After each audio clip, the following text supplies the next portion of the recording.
is Melanie French, and I oversee all of the operations and property management at a company called RR Living.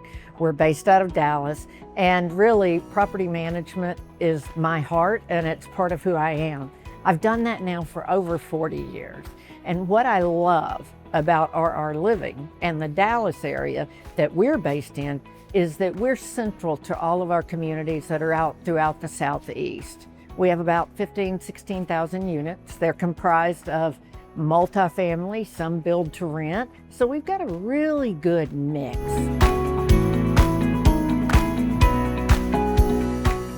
How have I shaped the strategic direction of RR Living and our goals? Well, I think it's partnership. It's partnership with the owners who, of course, are the ones that then go out and purchase the communities. But shaping the strategic aspect of RR Living is really about also changing who RR Living was into who we are today. When I joined RR Living about 4 years ago, we were known as residential.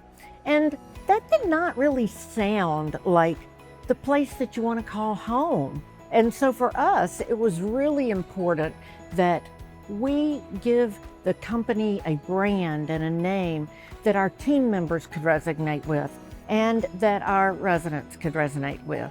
So for us, what we do in providing housing, we're so humbled to be able to do that, but it really is about providing lifestyle and providing all of these residents with a home that they can truly live in, not just exist in.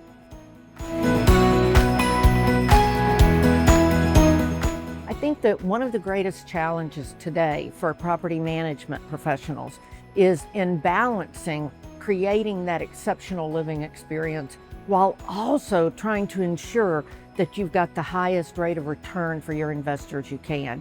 And there's no easy way to do it, especially in this economy.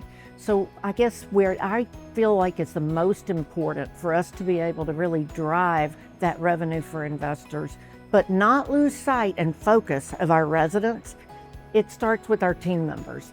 And we are so very fortunate at RR Living to have team members that truly care. And when you care about the residents and when you're there to create a sense of community for them, then our residents tend to want to stay. You know, I tell all my team members that they have to remember when we go to work every day that to us it may be a parking lot, to us it may be the small little patio, but to our resident, that is their front yard. The woods behind that people may forget to pick up the trash on. You can't do that because it erodes your exceptional experience because that's their backyard. So for us, really driving the revenue starts first and foremost with the teams that we put on the communities. Because face it, our residents only know who we are or who the owner is based on how we keep the community up and based on the people they see in the office all the time and the service team. So really it starts there. Now secondarily to driving that revenue and to making sure that residents are happy, it is so incredibly important that we do that because retention right now is the name of how we drive revenue. You know, rents are down across the country. Concessions have been up. Occupancy has been slipping. And if the other companies are like ours is, we've already cut at the large expense areas where we had room. So now it's about finding those small items and not missing any of the small things to make up that revenue and to reduce the expenses. That starts with every day and every focus.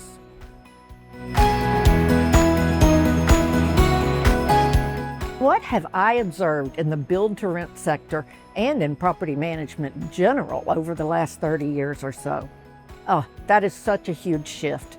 You know, 30 years ago, you did not have build-to-rent as it is today. So I have been fortunate to be able to watch it come up out of the ground and watch some of the companies, whether it is the builders that have just taken over instead of only doing single family home for sale, they've now gotten into the building for rental. Well, 30 years ago, you only had a few people who leased their house out. And that was usually because they had some kind of a job transfer and they needed to do it. Then when I think back to 2009, when we had the big crisis in the multifamily and real estate world, that shaped so much that came through. And owners started looking for different ways to build the business. You know what? So did our investors. They wanted a way that they could feel comfortable and confident in their investment. And I think that the rental housing industry gave that to them. It's not just about real estate, but it is about where do you find a large group of people that all want that same product. And we have that with more than 33% of Americans that are actually leasing and renting homes. Well, we know that rental housing is here to stay.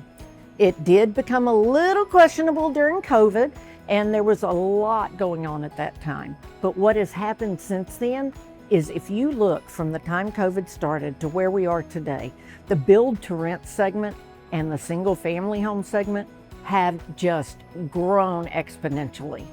And regardless of what happens in politics or the economy, the reality is people need homes, and people are not going to all be able to buy homes.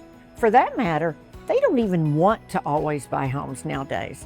We have so many renters by choice, and the opportunity for families to be able to start in an apartment when they're in college, and then they go on their first job, they're in an apartment, they start their family, or they decide to go live with roommates. That's when they start looking for more space, and the build to rent provides that. So many have backyards and so many have the garages. It's really a great area for multifamily and the rental industry today. In build to rent, we're seeing a lot of progress being made on how do you do the service request? How do you come in and still offer an experience to the resident so that they feel like they're part of a sense of a community? But sometimes you don't necessarily have a clubhouse. You may not have as large a staff as you would somewhere else, but the needs are the same. And so what I believe that we are seeing is a real change in the dynamic to where you're not focusing solely on how much rent can I get and achieve, but now we're seeing that focus on how can I find great renters that want to take care of this home, that want to treat it as though it's their own, and want to stay long term, because that is huge. And we've got to solve for that, just like the multifamily has been doing for so long.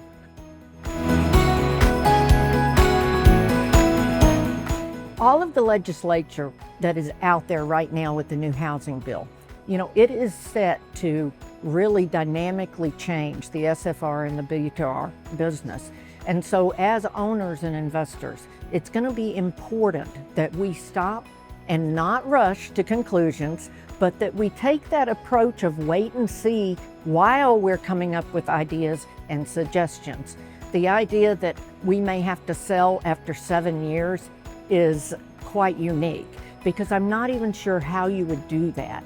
You've got large plots of land, and to sell them to individual owners can be very difficult.